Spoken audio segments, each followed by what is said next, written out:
Let's get started. So today we are going to discuss about digital forensic. What is the post investigation method? Okay. If attack has been made, or let's say we have detected some malicious incident in our network or in our system, then post to that what will be the scenario and how we are going to proceed with it.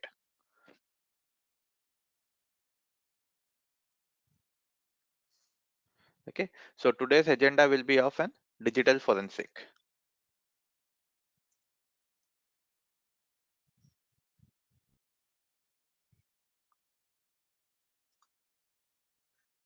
Okay, now digital forensic is what? It's an again a step-by-step approach. Step-by-step approach of what? In order to find an evidence. So we can conclude that what is the root cause of breach. Okay, so that is also known as your root cause analysis.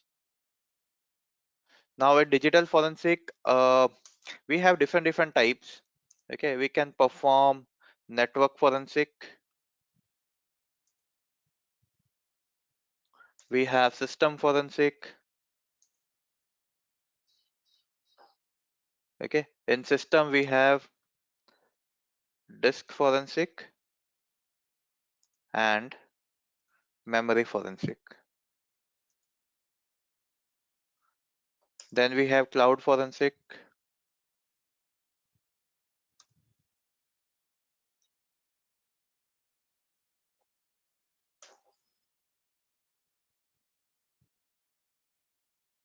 Okay, database,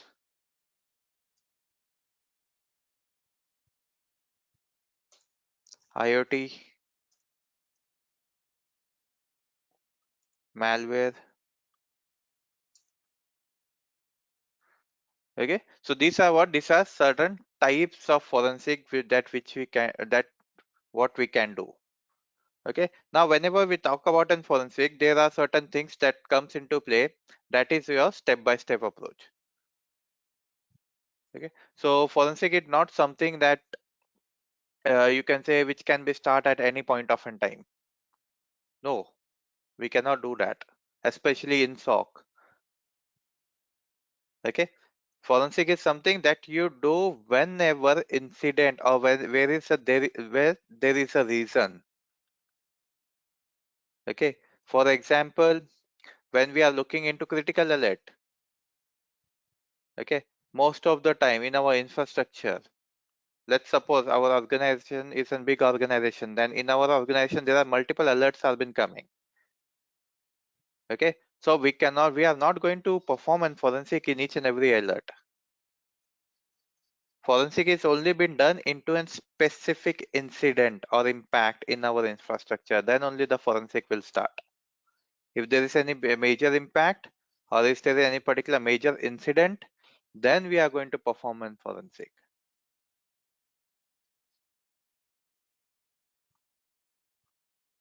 Okay, why we need a computer forensic? So let's say when we are doing a computer forensic, why particular we need that?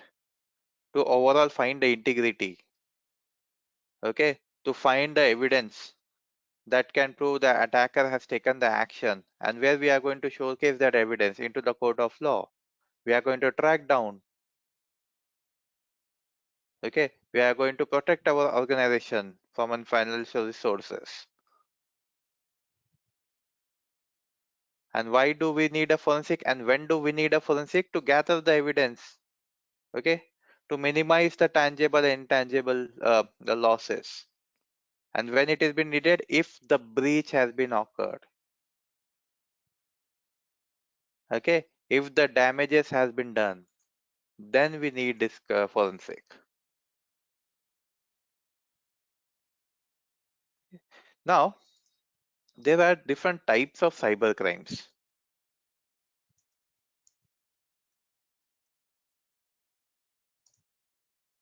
Crime is what? Any illegal act which is going to involve your computer device, network, system, and application. Okay, so generally it has been categorized into two. First will be your insider attack, insider or internal. and second one will be your external.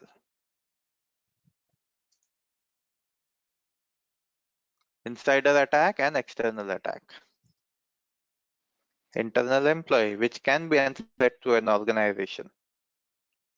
How come? Let's suppose I am associated with a XYZ organization, okay, associated with 4 long years, 5 long years. Then at certain point of time, when there is an increment or such kind of an activity has been happening, during that time, my manager does not acknowledge it. Okay, and I am not happy with that. And this has been happening every year. At this point of in time, what happened? I can act, or that employee can act as an insider threat for an organization. If he's not happy, if he's not satisfied, whatever is been provided by the organization, is not acknowledged for his work as well. Okay, an insider attacker, what he can do, he can disclose some information, some critical information. He can sell those information.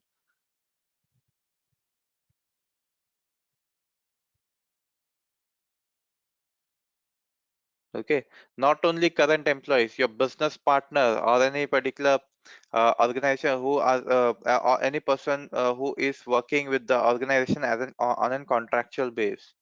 Again, he can also be an insider threat. Okay, external threat is what? Attacker who is performing an attack out from an outside the organization, tries to gain an unauthorized access.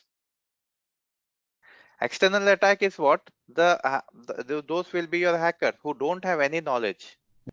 Okay, they will be collecting the information, then post to that, onto the basis of that information the attack will be performed. Zero knowledge. Okay, now here are some examples of cyber crimes.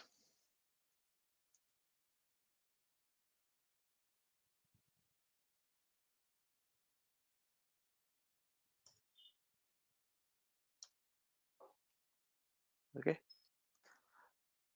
your the very famous Trojan horse attack,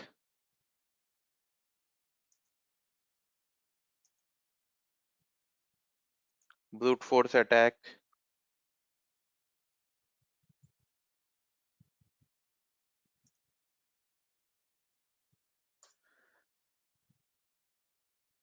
DOS attack, privilege escalation attack,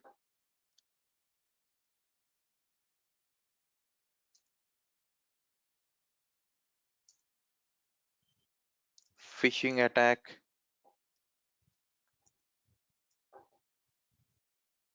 Okay, cyber terrorist, cyberware, then your manipulation of a data attack, theft in the theft identity attack. So these are what? These are your certain cyber crimes attack. Okay, what will be the effect to an organization after this attack? Loss of confidentiality, loss of all the sensitive data, isn't it? If they are providing certain you can say services to the client, loss of customers as well. Okay, there will be a huge financial loss. Okay, now how it will be investigated? How forensic team is going to perform an investigation if there is any particular cyber crime? Okay, now what forensic team will be doing?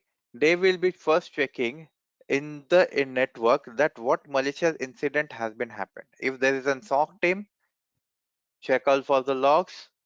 Okay, analyze those log onto the basis of event. Okay, who has connected to this network?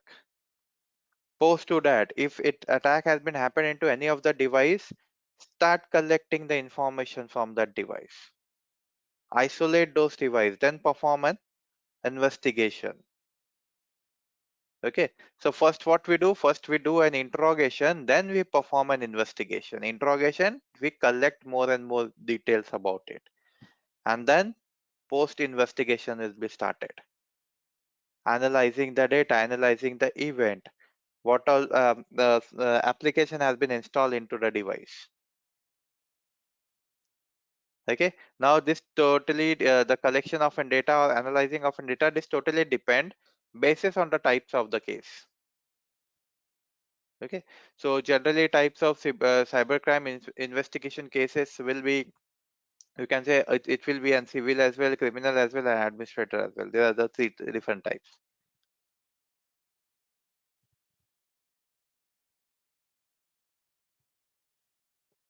Okay, now let's start. Let's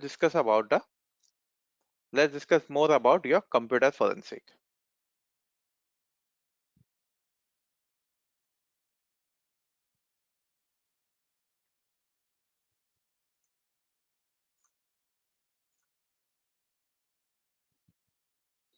Okay, now at the beginning, what I said, forensic is what? It's a step-by-step approach, isn't it? Now there is a process for it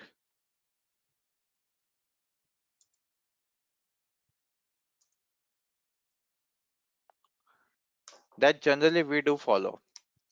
Okay, first is your identification. What is your evidence source? Second is your preservation.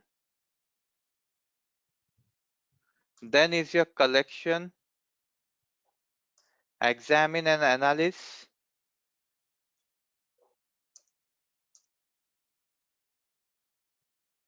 and last is your reporting. Okay, now what it is? It's a step-by-step approach.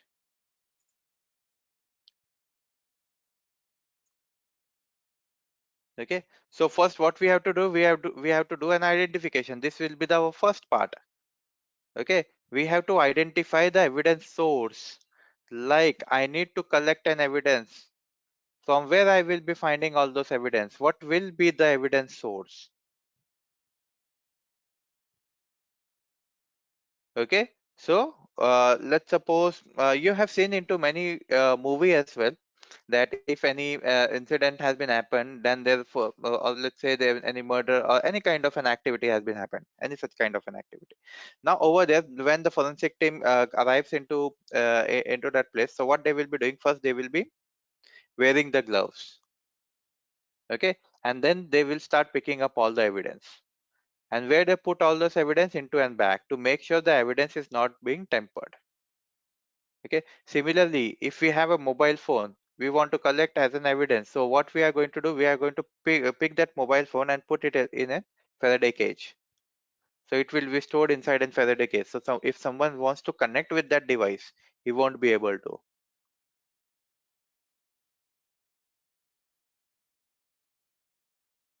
Okay, when we want to collect all the useful information, let's suppose I want to collect an evidence from a web servers, right? So basically, we are not going to we are not going to examine the entire web server, because it will be we can say a very time consuming. So what we are going to do, we are going to examine, or let's say I am going to check that where attack has been happened. What is the source first? I will be needing a specific part of it. Okay. So first, RAM logs will be checked, packet captures will be checked. Okay, collecting all the useful evidence information from your investigation. So nowadays we are having a cloud storage as well, 1 terabyte, 2 terabyte. What do you think? We are going to investigate full storage, 2 terabyte? No. In that case, what generally we do? We go for a logical acquisition. We select a file, we select a folder where the this involvement has been happened. Okay, so once we have that identification, once we identified that where we want to perform an investigation, then we will move out to our second step.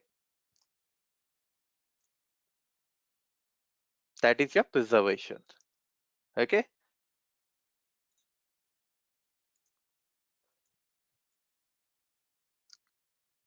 Once the drive folder, or you can say the data has been identified, then we are going to preserve that data. Okay. Preserve as in, let's say this is our place where I want to perform an investigation. Then I am going to make an image file of it, because we are not going to directly perform an investigation into that folder or file. Okay, a image file will be created, then post to that two backup image will be created. Once two backup image has been created, on the first image file the investigation will start. If anything happens to the data, if any temperature, or you can say any modification has been happened to an data, we can cross verify it with the help of an hash.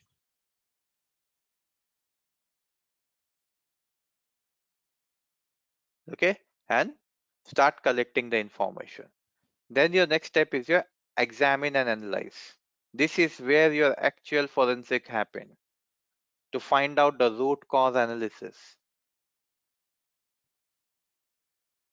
Okay, this is the part of your actual forensic. So once you have done that, once you have collected the information, what was the root cause of this attack, the next part will be often reporting. Okay, you can say a documentation will be done, that what is the main source first, how we started collecting the evidence, which tool we used, what information we got, each and everything will be noted over there.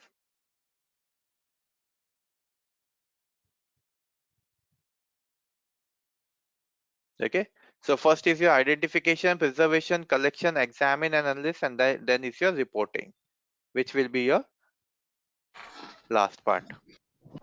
This is how your process will start of an forensic investigation.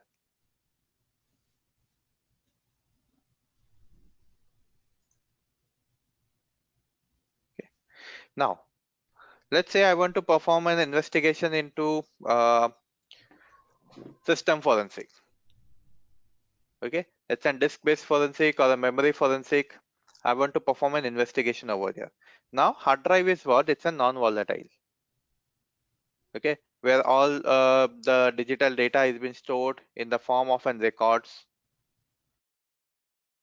Okay, so data record data magnetically. What we have inside that, we have a platter as well. So read write performance can be done with the hard drive. Okay, so hard drive in a hard, let's say how the hard drive will look like, something like this, a rectangular shape. Inside this we have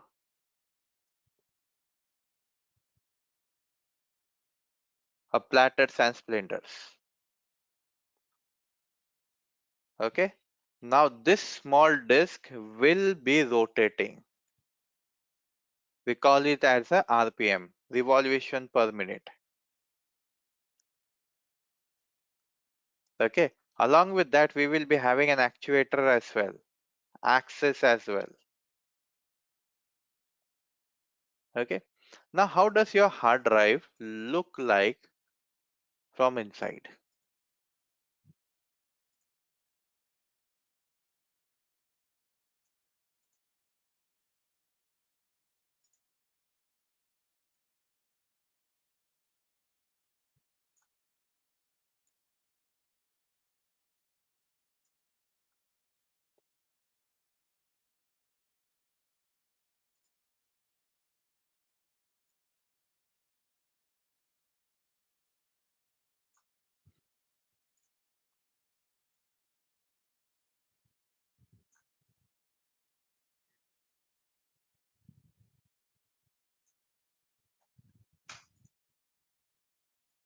Okay, this is how your hard drive will look like.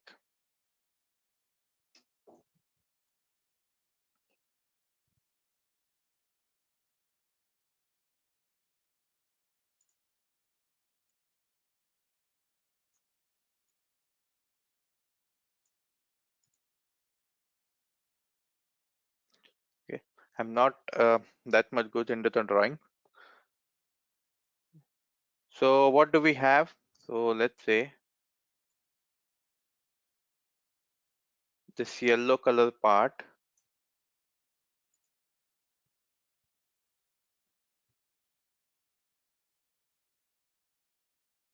this green color part. Okay.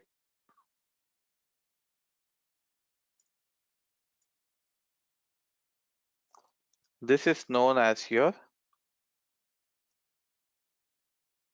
tracks,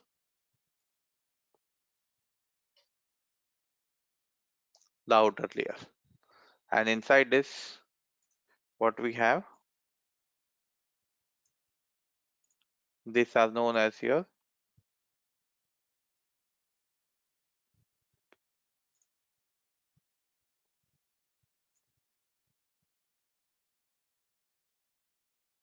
clusters.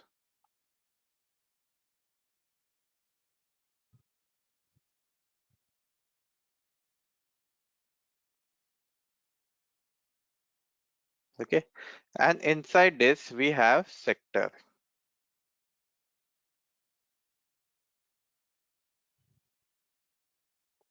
Okay. Sector will be, let's say,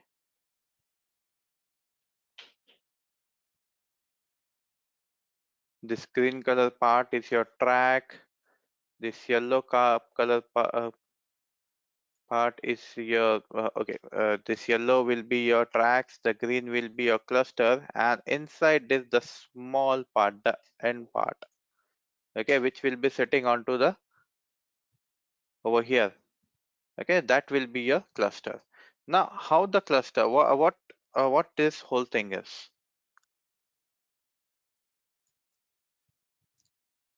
Whenever we see, we call or we say a sector. One sector will be of 512 bytes. Okay. In total, how many sectors we do have? 1, 2, 3, 4, 5, 6, 7, 8. Okay. So it is going to form one whole cluster, which is often 8 sectors. Okay. 8 into 512, 4096.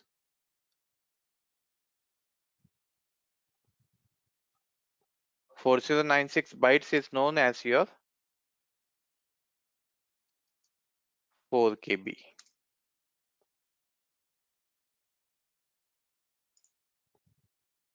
Okay. So whenever a file will be created, for that a threshold has been assigned. That is often 4 KB. Minimum the size of the file is 4 KB. Okay. If I'm creating a text file, let's see.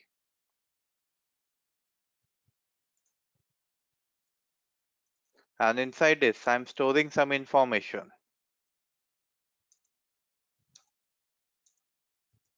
This is my information.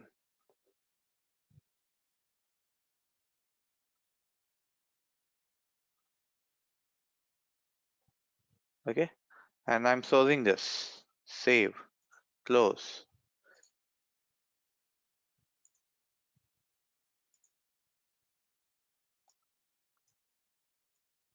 What is the size of the file? 2.69 KB. This is my size of the file. Size on disk. How much memory has been allocated? 4 KB. But the size of the file is 2.969 KB. And what space has been allocated? It's your 4 KB. So this 4 KB is what? It's a threshold. Minimum the file size allocation of the file size is 4 KB. Okay. Now 4 KB has been allocated over here.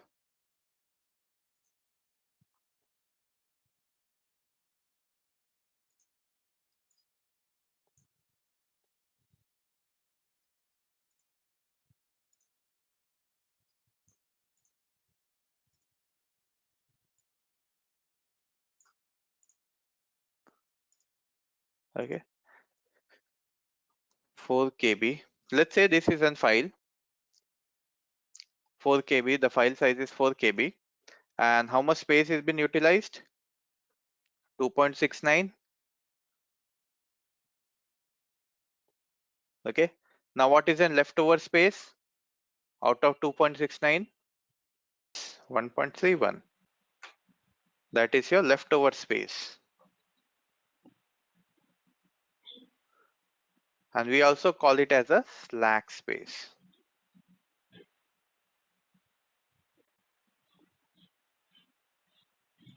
Okay. This leftover space is known as your slack space. We utilize that slack space. That is known as your steganography. Okay. And how that is been done? Let me show you.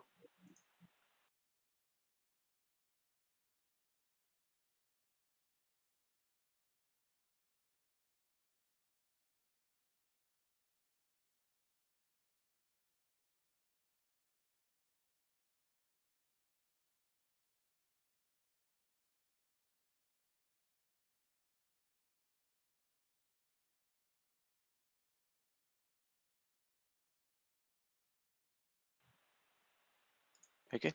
So what I will be doing now, we are going to see, let's say we want to hide something, some data behind any file. Okay. But before to that, I will be required a file.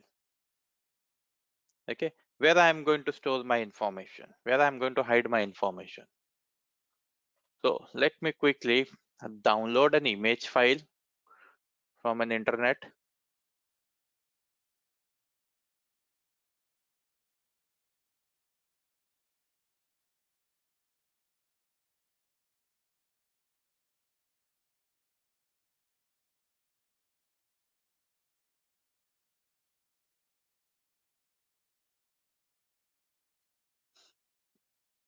To go with, I want to hide a message behind any good looking file. So let's say this is my file. Let me save the image, save image.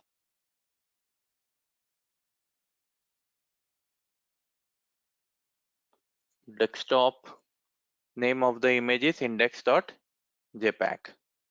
Save. Here is my file. Okay. Now, what I will be doing, I will be hiding my message behind this file. Okay.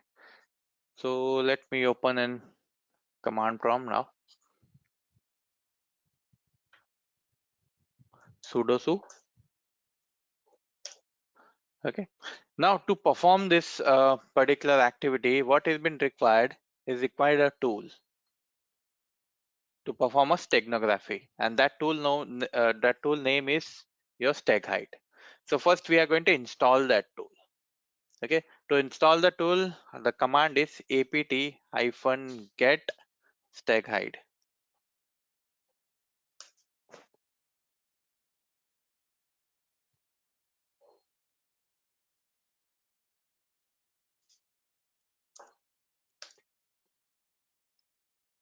Okay, do you want to continue? Yes.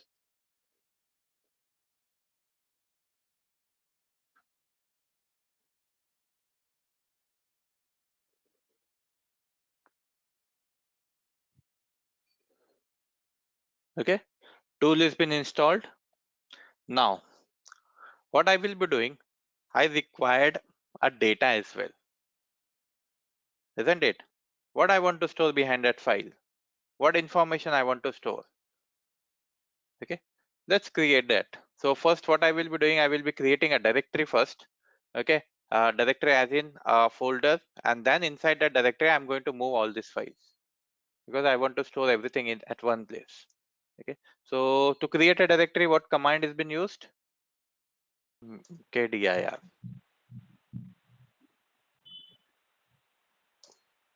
Okay, let's suppose my directory name is new.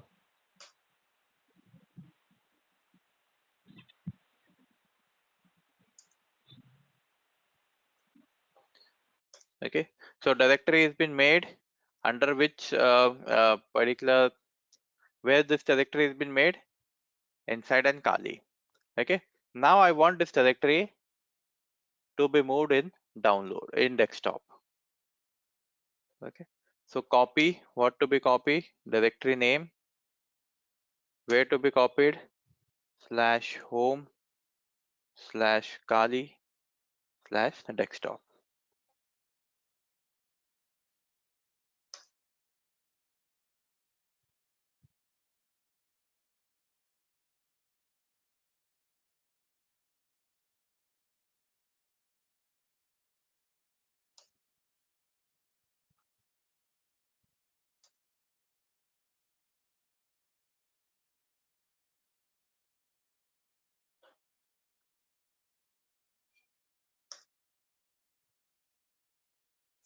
Okay, directory has been moved. So let's verify. Agree.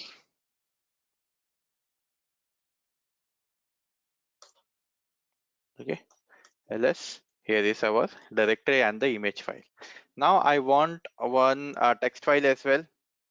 What information to be stored? So let's create a text file. So directly we can go with nano command. Okay, nano followed by the information which I want to store. So let's say text.txt. What information I want to store?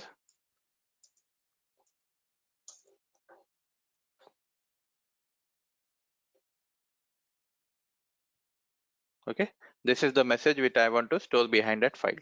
So let's save it. Control Y, enter. ls, text file is also been created. What is there inside the text file? You have been hacked.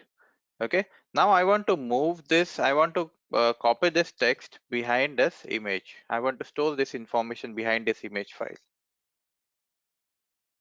Okay, before to that, let's move everything into this domain, into this folder. Now can you see a log sign?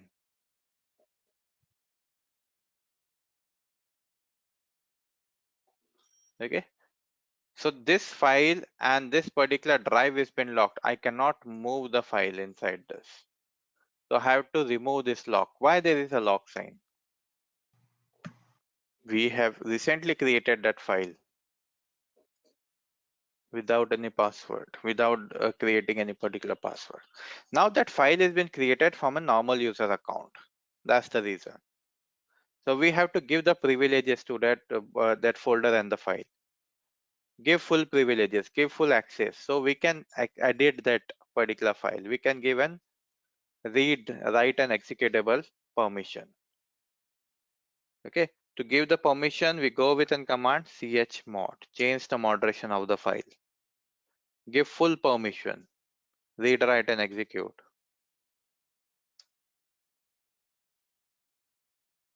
To new and to text file as well. Okay. Lock has been removed. Now we are going to move both this file under this new. Okay. So move index.jpg where you want to move. Home, Kali, desktop, new. Similarly, move text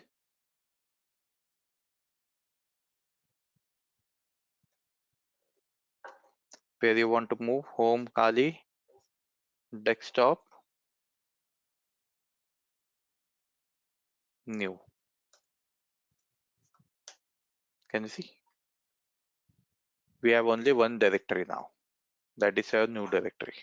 Inside this new directory, everything has been moved. Whenever you are using any tool inside a Linux and you don't know what are the working of the tool, what are the options available with that tool. So what you can do, just write the name of the tool followed by -help.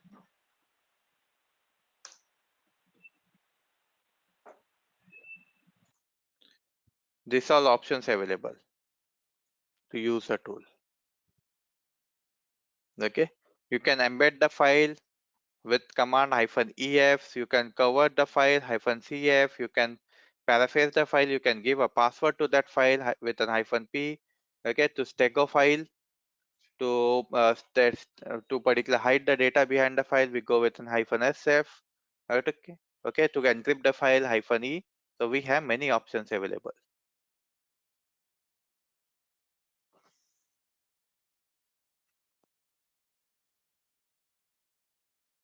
Okay, so let's see. So I want to use a tool, stag hide. Okay, what we want to do, we want to embed a message.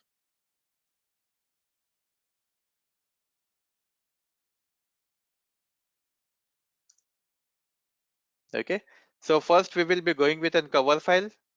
Cover file means where behind which file I want to store that information. So -cf, my cover file is index. Okay, which we have downloaded the file. Now behind this file, what particular message you want to store? So we have a text file. I want to store that text file behind this image file. So that will be my embedded file. Okay, -ef text.txt.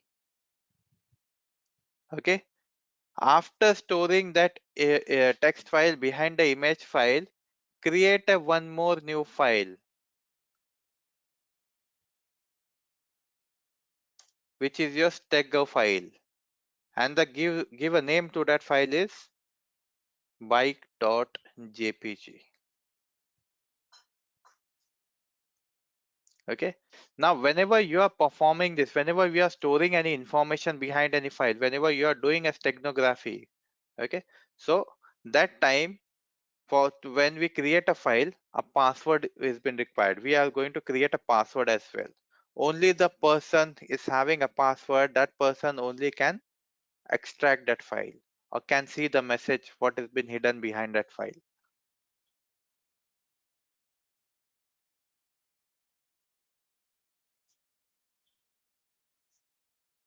Embedding text.txt in index.txt done. Return a stego file by the name of an bike.jpg. It's been done. If I do an ls, I have one more file by the name of bike.jpg. If I check over here, there is one more image file. Okay, now you don't know what happened now. You don't know there is a message hidden behind this file, and I am going to send both this file over an email to each and everyone. How you are going to identify?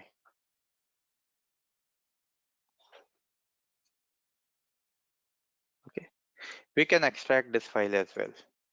Let me show you how to do that. Similarly, the same tool, that is your stag hide. Now this time what we want to do, we want to extract it. What we want to extract? The stego file -sf. What was the file name? Bike.jpg.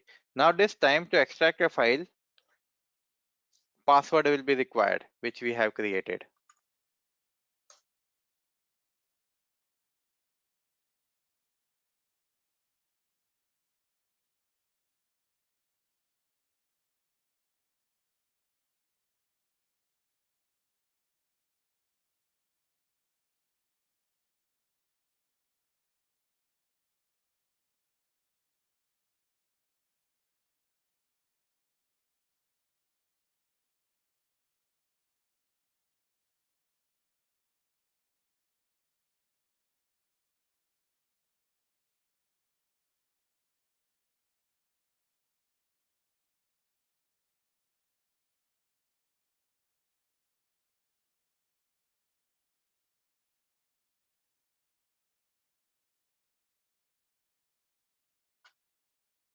This is how you can hide any particular data behind any file. Not only of an image file, you can hide the data behind text, behind an exe as well, behind any document as well. Okay, behind any particular, you can say the PDF file as well.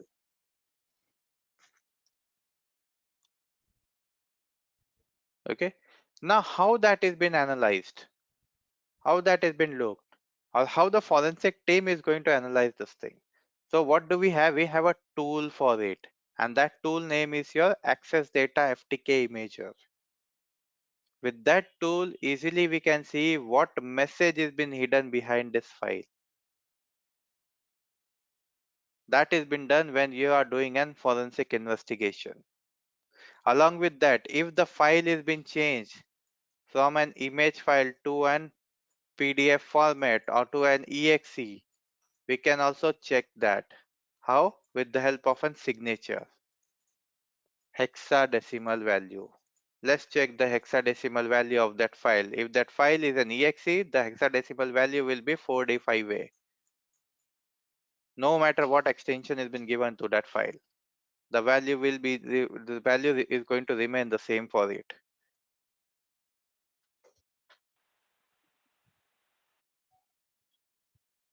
Okay, so these are your extension, the file type jar 4A41 vmdk, particular file for an VMware.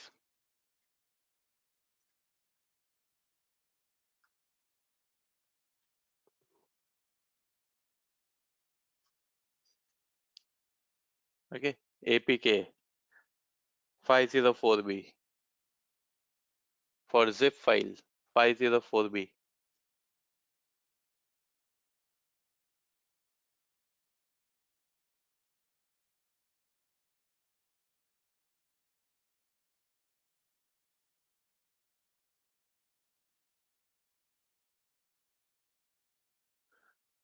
Okay, so this is the tool, access data FTK. Let's say I want to perform an investigation. So first I'm going to add an evidence.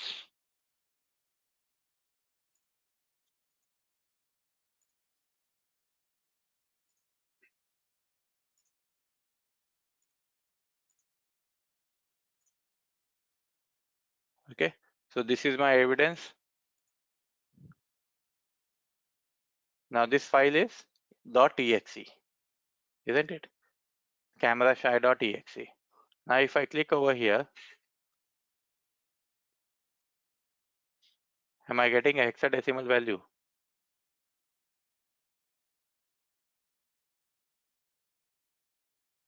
Okay, so we have three options. First option is to view, second is to the text. Whatever message has been hidden behind that particular file, we can look at from here. Okay, then hex. What is the file type? Is it a legitimate file 45A? Let's verify it from that particular signature and verify it. If it is in zip file, okay, this file is in corrupt.zip ffd8. Now ffd8 stands for, let's see, for zip, what is an hexa value? 1f8b. This is an gzip.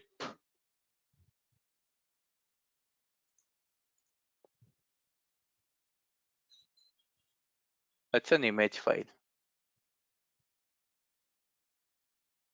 JPG, JPEG, JPG. Generic JPEG image file. Okay. Someone has manipulated this file. Similarly, we are going to look, is there any information hidden behind that file? Nothing as of now. Behind this image. Okay. This is an image file. I can say something has been written. So this is what? This is your steganography has been done. Some message has been hidden behind that file.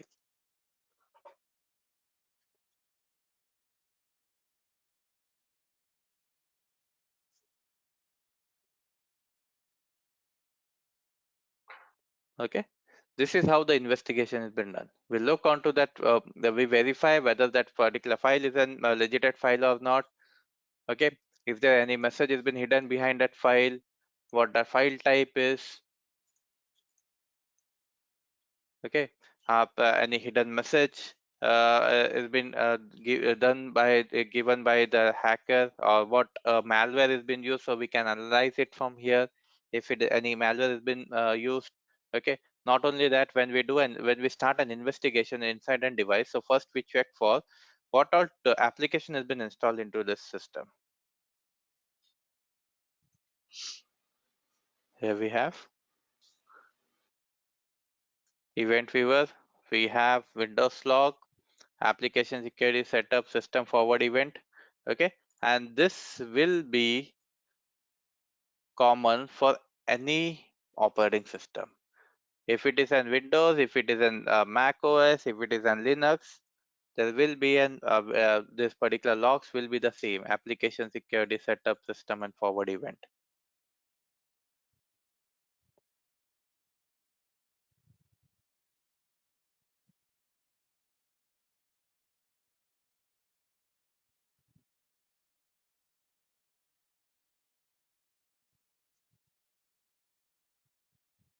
Okay, not only this,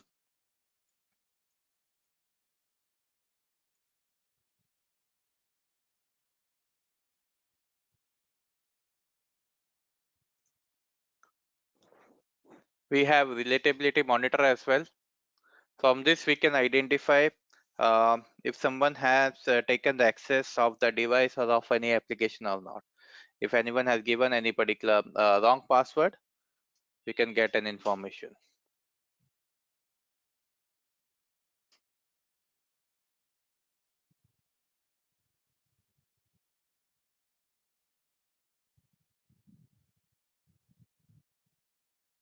Okay.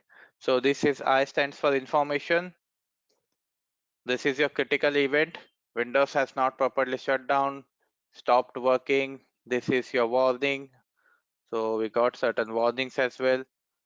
Failure Windows update, failed Windows update. Okay, so we can watch it daily basis on weekly basis as well, and the information which will be stored which will be often 30 days.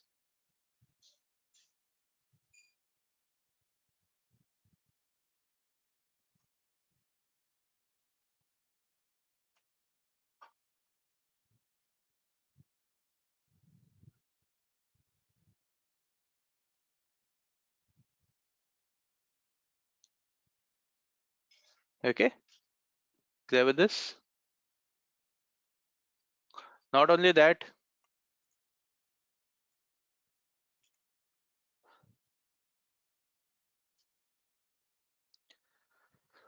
I can check what our applications have been running. Okay, so CMD, so we can go with netstat hyphen A and B. I'm guessing this will work only with an admin. Okay, so CMD run as admin.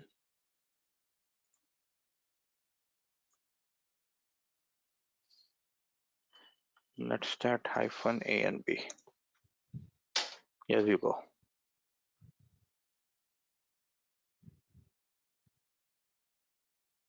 Okay, so it is going to show me what all services have been running and on which port.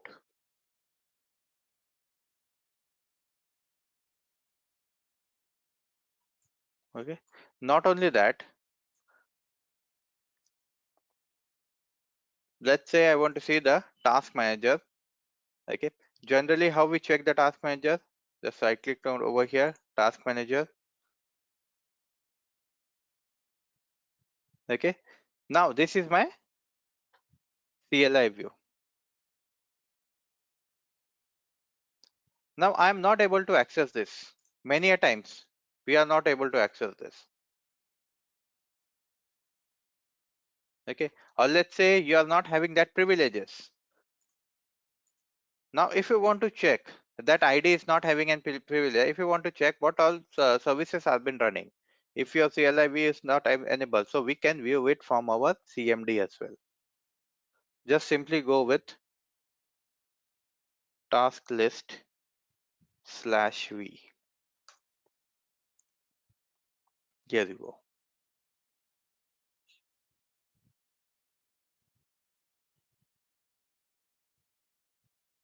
This is your CLI view, not the GUI view.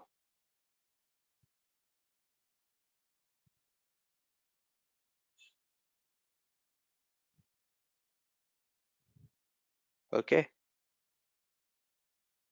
clear with this?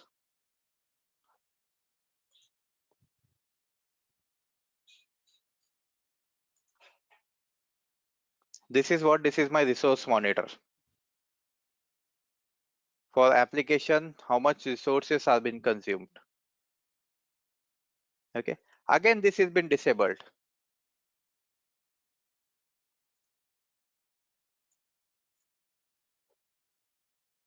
Just go within command netstat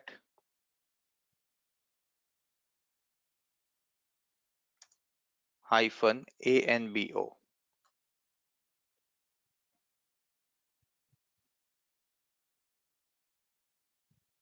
Okay, and you will see all the GUI method.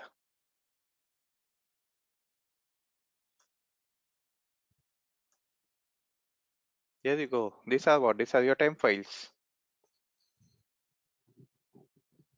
Okay. Now, what was my question?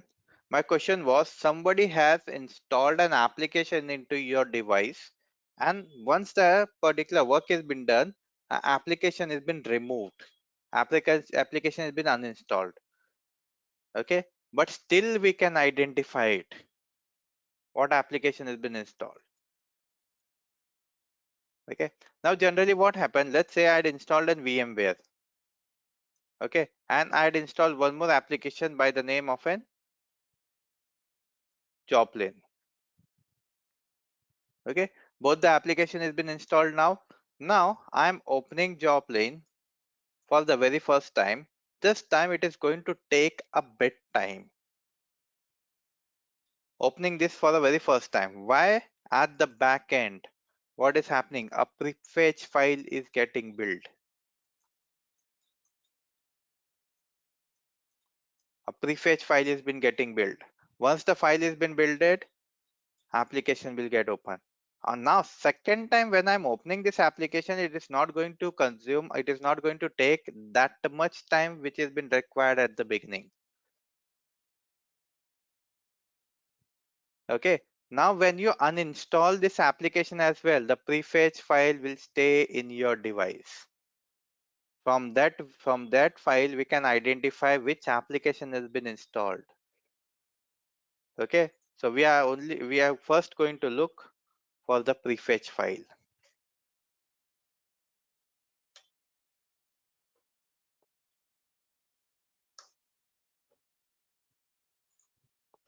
Here you go. These are the prefetch file or each and every application which has been installed into this device.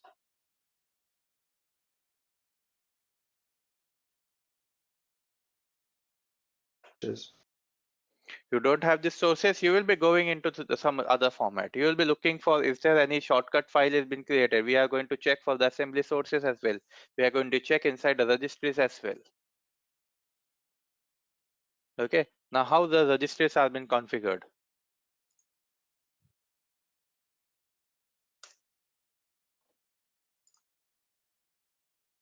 Let's say inside this device, a USB has been attached, but I am not able to identify it, that someone has attached a USB.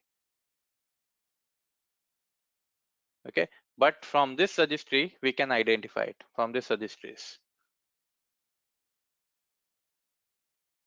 Okay, we just have to go inside your local machine. Inside your local machine we have the system current local set, and inside that we can see what has been which particular, is there any particular device has been plugged in.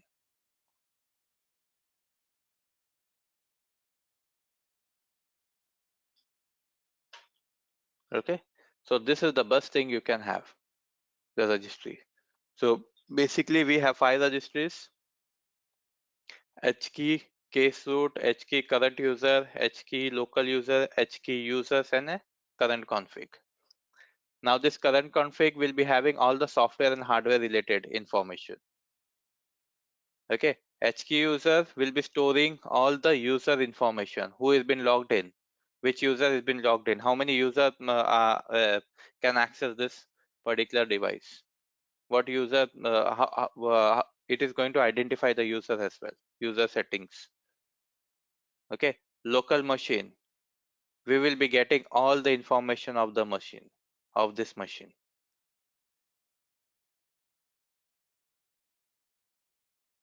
Okay, which user is currently logged in, you will have the information over here.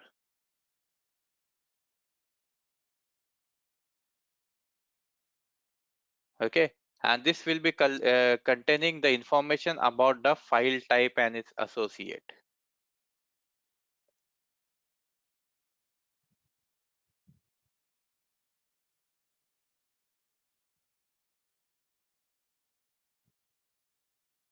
Okay, now to get a bit more information about the Windows, what you can do, you can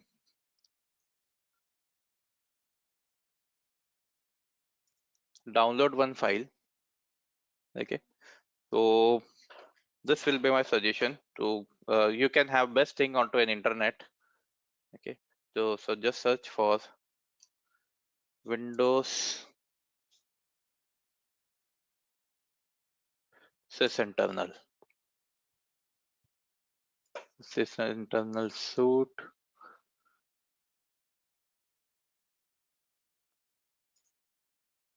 Hmm?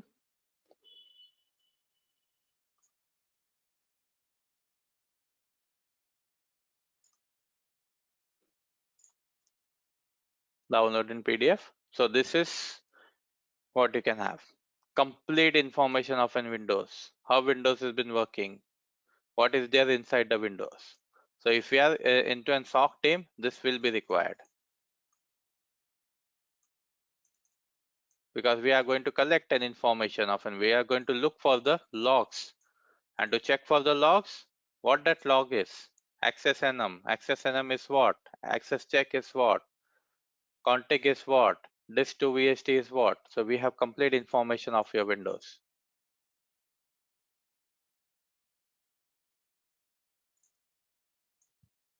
Okay, so itself in a Microsoft we have this book. So simply download this book directly from your Microsoft website. Okay, search for sys internal suite. Onto the left hand side you will see an option download PDF, and you can have this.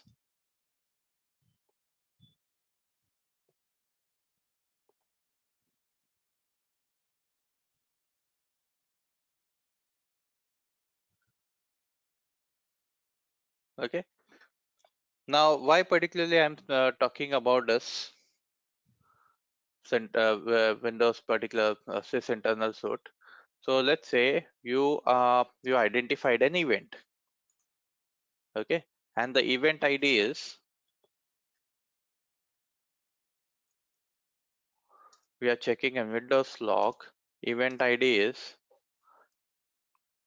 4624, and the event ID is 4672, and event ID is 4674. Just quickly have a search. Event ID 4624 stands for what?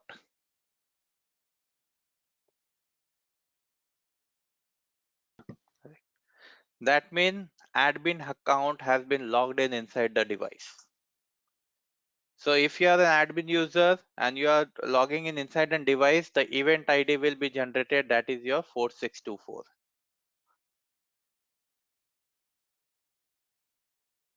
Okay. For an admin, it will be 4674, sorry.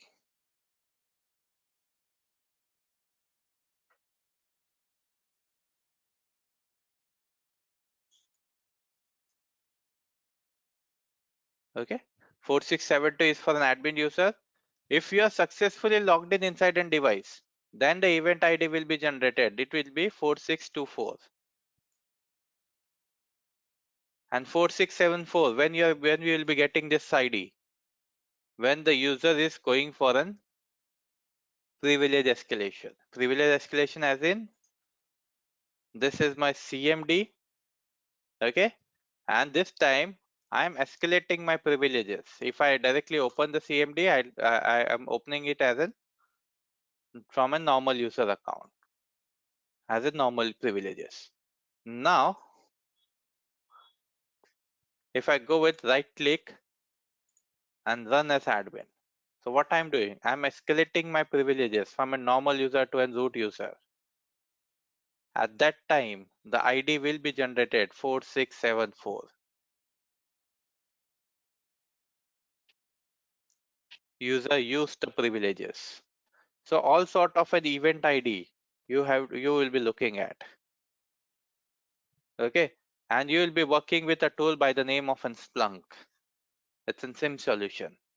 Inside the SIM solution, you will be getting all this event ID, and you have to analyze it, what that event ID is. For that, we have to have at least a basic understanding of an Windows, and from the where we'll be getting a basic understanding of an Windows, the book which I had shown to you now.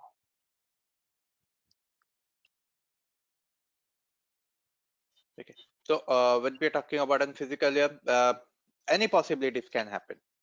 Whether any application can be unvulnerable at this point of time, whether that particular you can say operating system, if it is vulnerable at this point of time, so definitely anyone can take an advantage. Okay, if the application is vulnerable, how we are going to identify it? Before identifying, the attack has also already been happened. Okay, if any particular port is open, let's say you are using an internal services, internal service, FTP service, internally FTP service has been used. Now that service has been running onto certain you can say uh, service version has been used. Okay, and that service version is not been updated. Okay, so attacker will directly trying to access that FTP without getting inside your device as well. By attacking into any of the layers, we can get inside any device or any server or anything you can say. Once I am inside that network, I can access each and every devices which are connected inside it. Okay. Post to that, there will be multiple.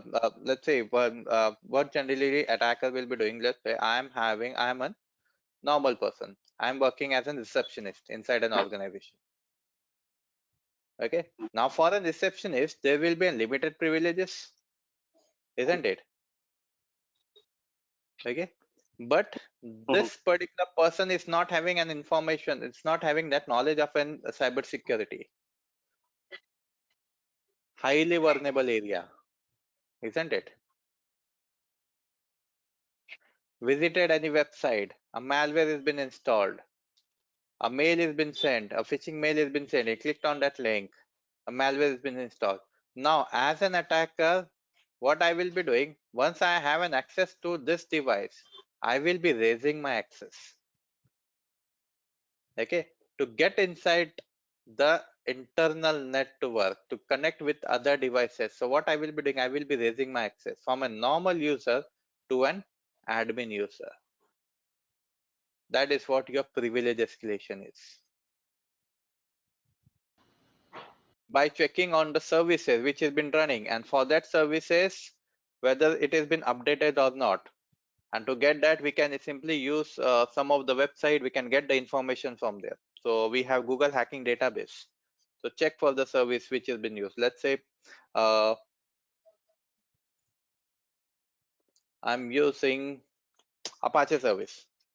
Okay, now that Apache service has not been updated, so we can collect that information from here. So we will search for the exploit, particularly for privilege escalation.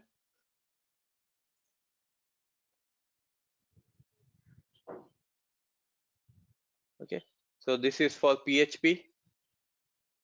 Already we have exploit available, so simply download it exploit and transfer it into that particular network. If they are running this, services.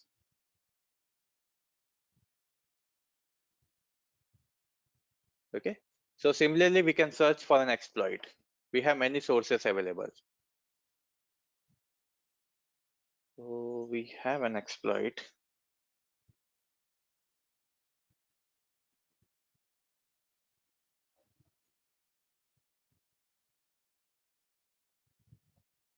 This is for a remote code execution.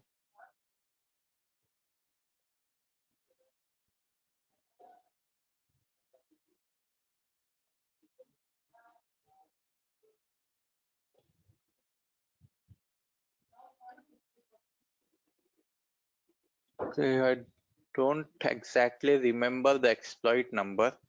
That is for Apache privilege escalation. Something 37757, something like that. The exploit number.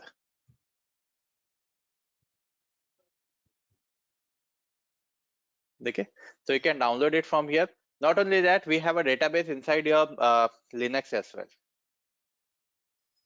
Okay, so in that database, some of the this exploits have been stored.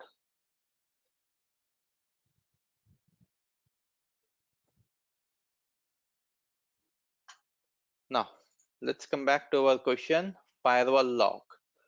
Now, from where I can get this firewall log?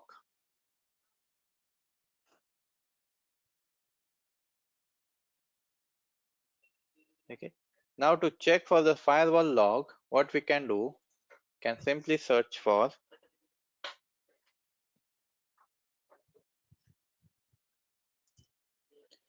advanced security system.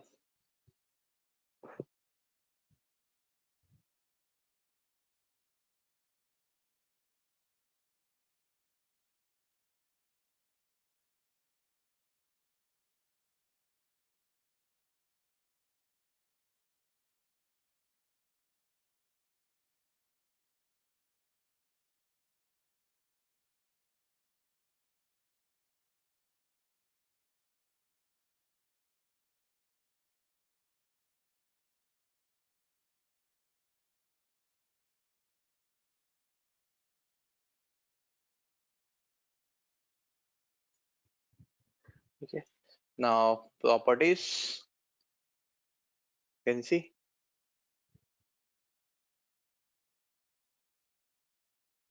Specifying logging, setting, and troubleshooting. Customize. Okay. So here your logs have been stored. This is the path for it. See system 32 log files, firewall log. Okay, and the file will be p firewall log. As of now, it is set on no default. If you try to check in your device as well, in your system as well, it will be disabled. Okay, if we enable this device, it will start collecting all the logs, and very soon your C drive will get full. Okay, generally we don't turn on this. Whenever inside an organization, we do use it over the server. Okay, but as a normal system, we don't use it because within a day or two, there will be a huge collection of a log in your C drive, and your C drive will, the space of the C drive will start filling it up. Okay, so from here you can analyze it. From here you can start the service and start analyzing the log files of a firewall. The extension of the log file is pfirewall.log, and it will be stored in system 32 log file pfirewall.log. Drive Windows system 32 log files firewall. Here the file will be created by the name of an pfirewall log.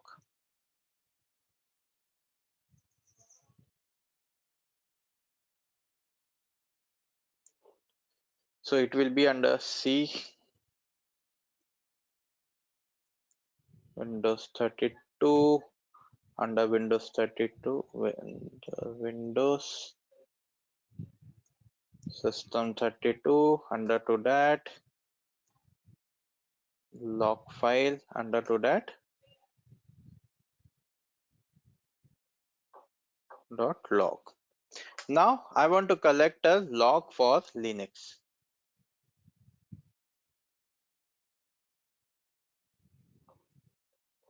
Okay. Now where this logs are been stored for Linux? Where your Linux logs are been stored? It will be stored under /var/log. Most of the Linux logs will be stored over here. /var/log. From here you can download it and you can analyze it. Okay. Now if you remember when we started with a digital forensic, okay, so how the general forensic has been started, how the general forensic has been taken care. First, identification. Okay, identify the area, specific area where you want to perform an forensic. Now once we identify it, what we are going to do straight away, we are not going to perform an forensic investigation. So generally first we create an image of it. Okay, so one image has been created. Post to that, what we are going to do, we are going to create a backup image of it. And how that has been done,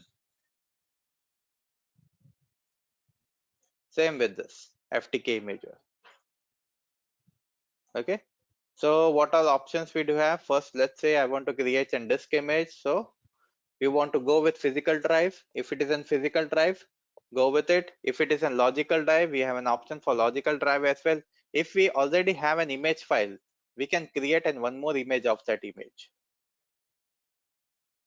Okay, if it is in Firmenco device, your CD, DVD, we have that option as well. If we want to go with an folder inside this particular machine, we can go with this. So let's say we want to go with an folder. I want to create an image file of an folder. Continue yes. Of which folder you want to create an image. Let's say I want to go with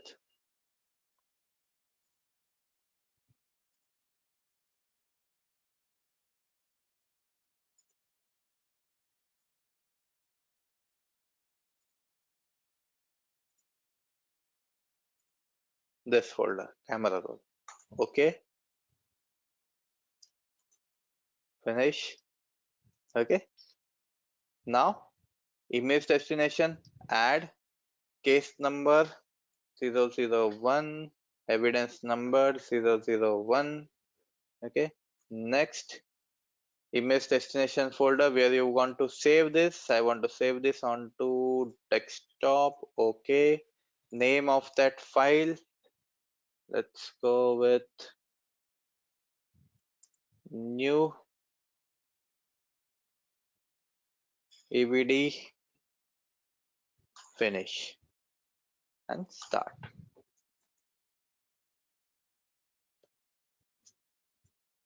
Okay, it's been done. Now once we create an image of that file,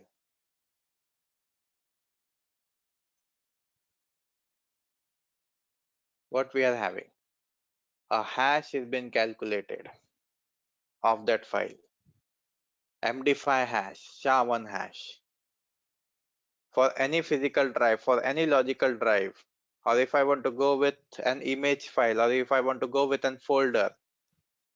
Okay, when we create an image of that file, by default that tool is also going to calculate an hash and going to give you that hash format. Okay, not only that, if I close this is my evidence image file. Along with that, a text file will be created. In that text file, the complete information, case number, evidence number, okay, where that file has been stored, followed by the hash. From this hash, we are going to identify whether that particular file has been tampered or not. When we start performing an investigation in this file, by any chance something has been deleted.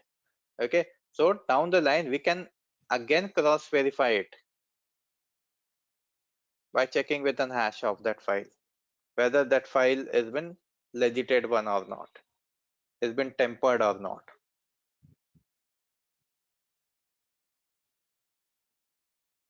manually.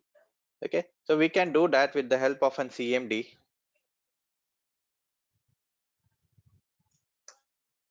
Okay, so let's say, let me open a directory first.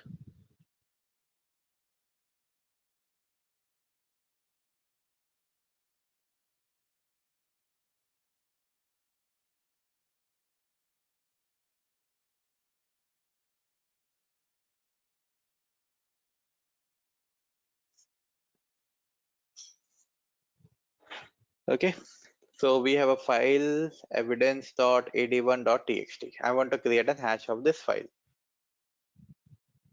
Okay, so what we are going to do, we are going to use a tool which is already pre-built installed inside this particular operating system. The tool name is certutil. Okay, so my command will be certutil followed by hash file.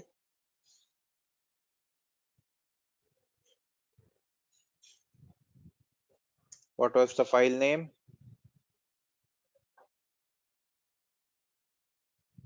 Evidence.adv1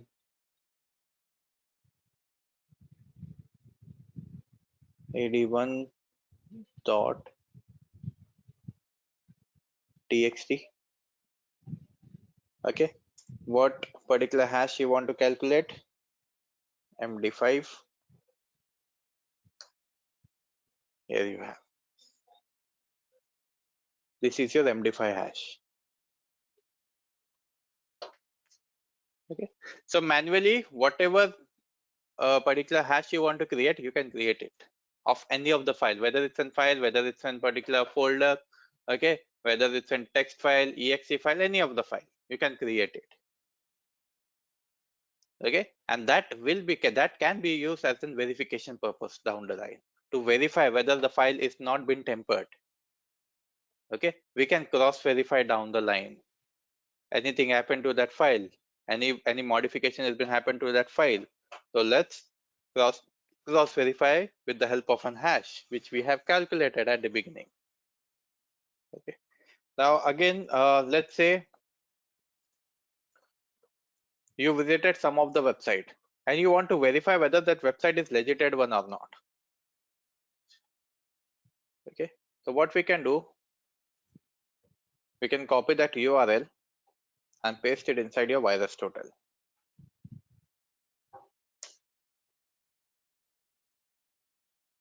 VirusTotal is going to give the information. Let's say Google. Okay, simply copy the URL, paste the URL over here. Okay, it is going to gather all the information and give you certain details. So there is one security vendor flag for this URL, and it will be saying it's a malicious one. CMC threat intelligence, malicious. Okay, so this vendor has been saying that Google is a malicious one. He identified something. Okay, similarly, if you visit any of the website,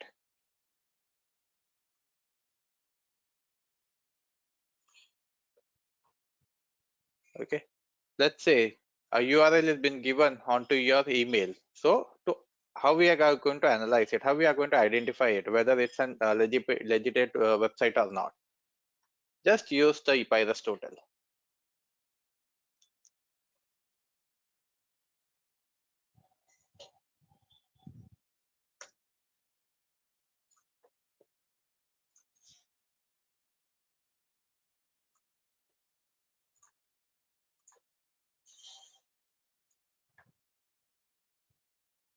Suspicious. Okay, not only this, if you have any file, you can upload that file as well to verify whether it's an legitimate file, whether it's a malware file or not. Okay, you want to go it more securely, what you can do, you can upload the hash over here. Okay, now one more thing, this VirusTotal, whatever information we are providing, it is storing that information as well. Let's say I'm uploading a file. The virus total is storing that file as well. So I don't want my information to get leaked. So what I can do over here, I can simply calculate the hash manually of that file and simply paste that hash over here. So he's going to verify whether that hash is a legitimate one or not, whether it's a modified one or whether it's a tempered one, or whether there is any particular malware hidden in that file or not. Okay, so we can simply paste the hash of that file. If you have an IP address, you can go with the IP address as well. He's going to scan for you. And from where the information has been collected, from an open source. Okay, so he's collecting the information from all the available sources. So if someone has been reporting this website is a suspicious one, so that report will be given to you. So this website has this particular domain has been saying that it's a suspicious one. So easily I can say something fishy is there in this website.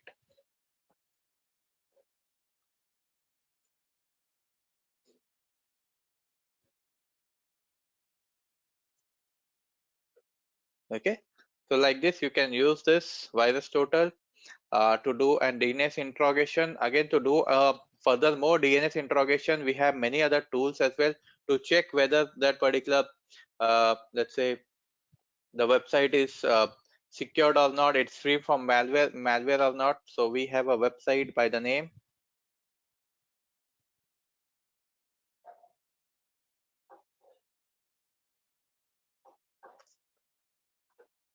Security. It's a free malware scan.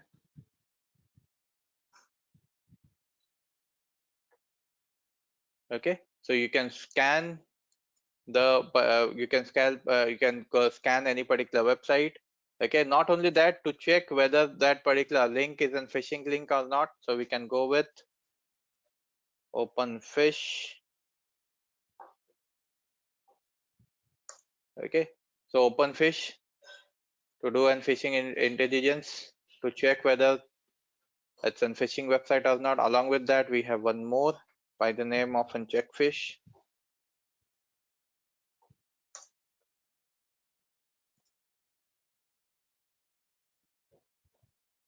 Okay, you can check for the URL whether it's a phishing URL or not.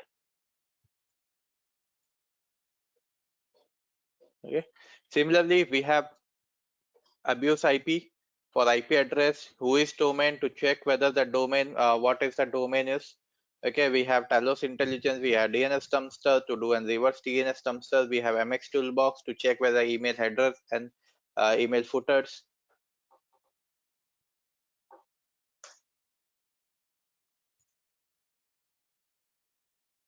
Okay, so we can simply go with an MX tool lookup. Then InfosecTrain. This is my target. I want to look for it. MX lookup. Here we have.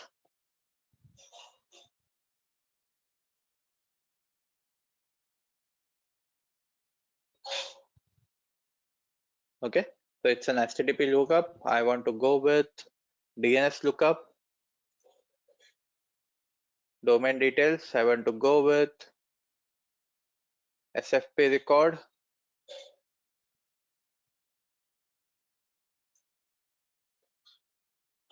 Okay. Is there any, if this website has been blacklisted or not, you can check it from here. You can check for the DNS record, DNS entry, who is the domain owner of this particular website. You can test for email servers. You can go with the reverse lookup as well. Reverse lookup as in from what are the hops of this website, who is lookup. Again, going to give you the who is record, DNS check, SPF record. Okay, DMAC lookup. You can check for the DMAC as well. Cert lookup. Okay, we have many options available with this MX toolbox. It's a very good tool. In fact, again, to get more information, you can go with the you can purchase this particular tool to get more detailed information about any record, about any entries from it.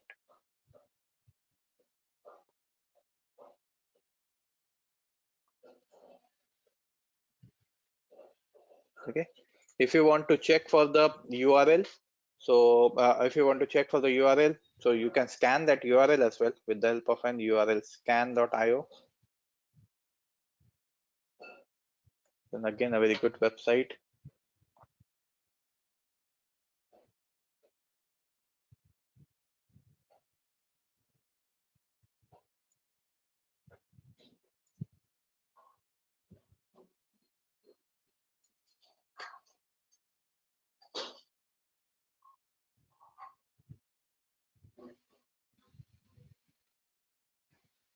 Okay. So it is going to generate a report for you. Then we have Shodan, which we looked yesterday. Shodan search engine, going to give you more detailed information. If any port is open or port can exploit. Okay, what are the open port available, what are open services are available, what are vulnerable services are available, complete details of it. Okay, now this is what, why I'm giving all this information. This is your DNS interrogation. When we do an DNS interrogation, okay, forensic investigation of your DNS record. So generally DNS interrogation will include your IP address, URL, hash, all this particular part. If you got any alert, multiple login attempts from single IP, what you are going to do? You are going to check for that IP address, how it is been with the help of your virus total. First, copy that particular IP address and check inside the virus total.